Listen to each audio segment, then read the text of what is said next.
Hello बच्चों, let's see this question. यहाँ पे हमें एक एसेशन और एक रीजन दे रखा है। फिर हमें option A B C D के हिसाब से उसको बताना है कि कौन सा करेक्ट है, कौन सा इनकरेक्ट है, और करेक्ट है तो रीजन देना है। तो एसेशन में दे रखा है कि terminal velocity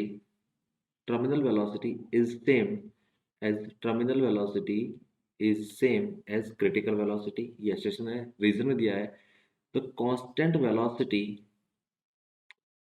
of fall of a body through a viscous force is called terminal velocity। तो पहले हम सबसे पहले देखते हैं कि टर्मिनल वेलोसिटी और क्रिटिकल वेलोसिटी में डिफरेंस क्या है और क्या होता है, उसके बाद देखते हैं। सपोज कोई लिक्विड है, फ्लूइड है, उस फ्लूइड से कोई स्फीयर है, सॉलिड स्फीयर है, वो फॉल कर रहा है। तो सॉलिड स्फीयर पे डाउनवर्ड डायरेक्शन में ग्रेविटी की वजह से mg फोर्स लगेगा। अपवर्ड डायरेक्शन में लिक्विड की वजह से एक बायएंसी फोर्स लगेगा, जिसको हम वी रो जी बोलते हैं। और अपवर्ड डायरेक्शन में विस्कस लिक्विड की वजह से एक एफ फोर्स लगता है, इसको विस्कस फोर्स बोलते हैं। That is equal to 6 pi eta R B. और ये जो फोर्स होता है ये इस सॉलिड स्फीयर की वेलोसिटी पे डिपेंड करता है। जैसे जैसे वेलोसिटी इंक्रीज करेगी एफ इंक्रीज करेगा। तो जो स्फीयर में नेट फोर्स देखोगे, that F net is equal to जो होगा, F net is equal to that is equal to M G minus V rho G minus 6 pi eta R B, इसके equivalent होता है। तो जब बॉल स्फीयर पे net force zero हो जाएगा, नेट फोर्स जीरो होगा, उसके बाद एक्सेलरेशन स्फीयर का कितना हो जाएगा, जीरो। तो उसके बाद जो v है, that v is equal to V T बोलते हैं। इसको हम बोलते हैं टर्मिनल वेलोसिटी। मतलब जब नेट फोर्स जीरो हो जाएगा, उसके बाद ये जो सॉलिड स्फीयर है वो डाउनवर्ड डायरेक्शन में कांस्टेंट स्पीड से आता जाएगा। उस स्पीड को हम बोलते हैं, उस वेलोसिटी मतलब डाउनवर्ड डायरेक्शन में जा रहा है और मैग्नीट्यूड से हमें, तो उसको बोलते हैं टर्मिनल वेलोसिटी। ठीक है।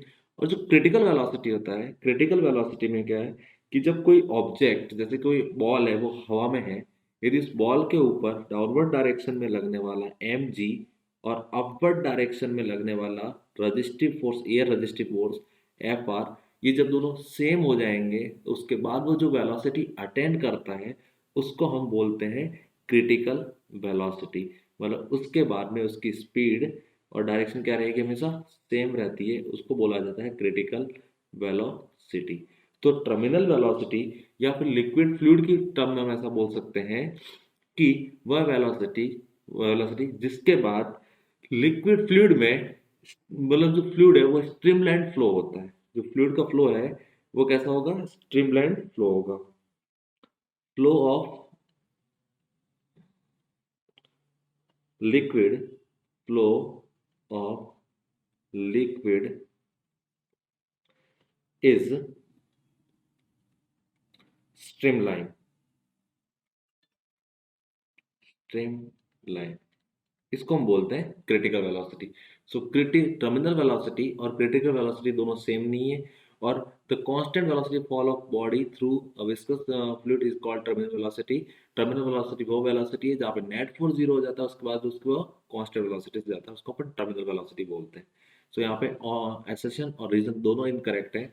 तो ऑप्शन ए में है, if both assertion and reason are true and the reason is the correct explanation of the assertion, ये गलत हो जाएगा।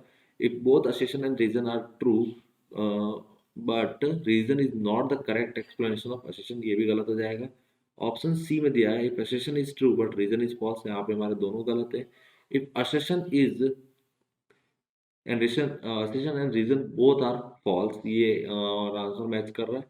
if assertion is false but reason is true, तो हमारा आंसर हो जाएगा, so final answer is D, if the assertion and reason both are false, final answer is D। Best of luck।